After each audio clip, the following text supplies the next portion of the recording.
I believe that it's possible to be agile within the context of constraints. Let's say, for example, let me see if I can anchor this into something really real. I was in Denver earlier this week. So let's say I was going to drive to Denver, then drive to Austin. So getting to Denver on Tuesday for my talk is an absolute hard constraint. If I miss that, right, I don't get to do my talk, right? Conference organizers are mad at me. If I'm late to Austin, I don't get to stand here in front of you.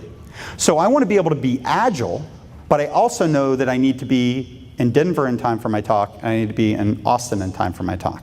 The things that I don't know are, let's say if I chose to drive, I don't know if roads are going to be closed necessarily. I don't know if I'm going to run out of gas unexpectedly. I don't know if my car's going to break down. If I'm flying, I don't know if my flight's going to be delayed. I was on a late flight out last night. If that flight would have been late, I wouldn't have been here. If we're going to try to be agile, but dates matter, what we want to do is we want to look at dates as a constraint that we want to try to manage to.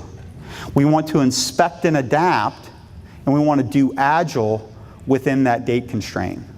Does that make sense? In agile, a lot of times we tend to think, oh no, dates are bad, right? Responding to change over following a plan. Well, the interesting thing is that a lot of contexts require a plan. They require sync points. So our goal with agile is to figure out how to inspect and adapt to optimize our chances of being where we need to be when we need to be there. That might seem trivial, but that is like a conceptual hurdle that I think a lot of people struggle with.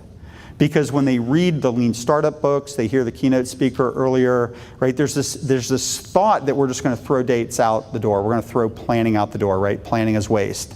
And what I'm suggesting is that understanding those date constraints is actually really reasonable, even absolutely necessary.